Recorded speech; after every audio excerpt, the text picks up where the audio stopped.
You are looking at Julian's pronunciation guide, where we look at how to pronounce better some of the most mispronounced words in the world, like this other curious word. But how do you say what you're looking for today?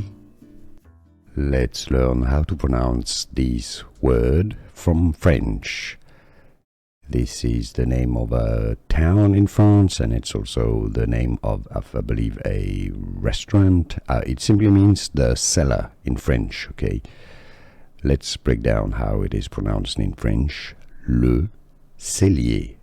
Le Cellier. C'est Cellier, actually, Cellier. Le Cellier.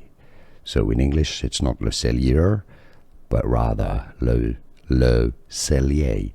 Le Cellier from French, Le Cellier. And now you know.